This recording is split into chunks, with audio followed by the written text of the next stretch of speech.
Ano? Makainit niya, ma? Pagin, o, di ma? Sino na nagputang? Hindi man? Anyway, before I start no, sa ating program, gusto ko pasalamatan, madamugin ko nga pasalamatan yung mga tao.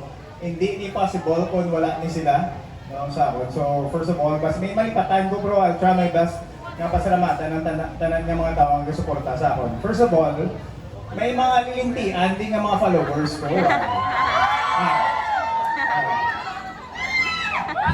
Ano galing greeting na may mag-voice over ta? Ano galing? Kamusta mga kalintik at mga kabilatibay? May nga po sa inyo. First of all, madamo nga salamat sa tanan nga nagkadto dire no sa aton nga program sa pag-launch sa iMart nga kape ni Kalintek. Gina-appreciate ko gitanan kamo tanan nga nagkadto di who took their time nga mag-spend sa inyong oras dire. Second, gusto ko pasalamatan ng aton of course si Mr. Jonison D. No? Round of applause kay Mr. Jonison D. Ito ginanapa pala ko nga pigaw ang tuhod. Siya na ang man behind nga na tumani ang kape ni Kalintik. He believed in me para ma-push na ni aton nga kape. Nga affordable pero quality ang sabor. No? Third, gusto ko man pasalamatan ang team nga Kalintik sa pag-support sa akon, sa pag-make up sa akon, sa pagmasahe sa akon, sa pagdala sa akon mga gamit. Buki, madamo mga salamat sa pag-support mo sa akon. Kag, of course, sa akon nga parents nga Ricky Subong, madamo mga salamat sa pagkadto di si Utol Mike, ang tibon gid nga natindog dito na mo gina siya ang tibon nga director, siya ginang CEO sa tibon, which means the bill out night, no? Siya ginang nagsugod sila. Si E-Travels, si Utol din na din man. Wala di siya. Naglakat na sa nahuya siya magsakat din. May rason man mas guwapo ko siya. Kag of course, gusto ko pasalamatan ang tanan nga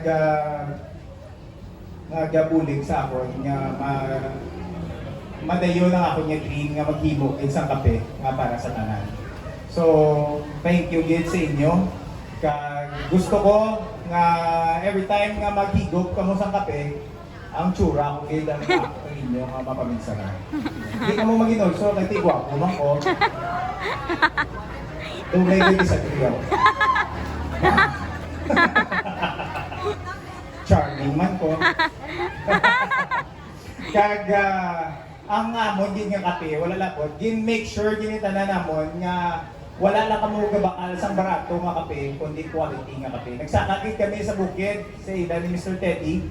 Ma'am Mary, nagsakagid kami sa Sugar Valley. Wala kami nagkadto lang kuya kag magbakyot. Nagsakagid kami sa bukid. Yung pinahan kami nila. No? Nag-enjoy kami pero nag-init yung ulo namon sila kay din pakapuya na nila kami. Pagambal namon, sir, makadto kami to sir, okay lang. Hapos lang ang saka. Hapos lang. Hapos na walang problema. Tapos isa ka oras kami nagsaka. To! Gapamuyayaw kami sa malinting mga butigun.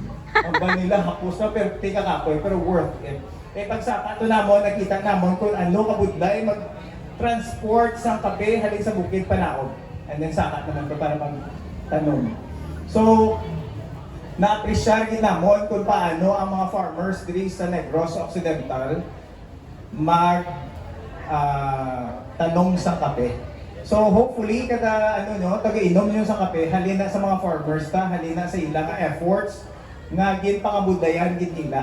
Kung suporta kita sa iba nga mga products sa Gwa, mas suportahan tang aton nga products, ang local nga products, especially ang mga farmers. Kami ni Mr. Jonison D. Kapatigi kami sa Sugar Valley sa mga farmers, hindi not only sa ila kundi sa tanan nga farmers sa Negros nga suportahan ta sila. Kag ipakita ta sa bilog nga Pilipinas nga ang aton nga kape dire quality. And we will start that sa kape ni Kalintik. kung makita nyo kung ano, kung masaburan nyo ang kape ni Kalinte, dahil nyo makita kung ano mga efforts ng aton ng mga farmers. So thank you good Mr. Teddy, Ma'am Rose, sa inyo nga pag sa inyo nga pag ano sa kape kanila, Dr. Arimande. So thank you good sa inyo. So sa sininga hapon, karon dugay-dugay may mga guest na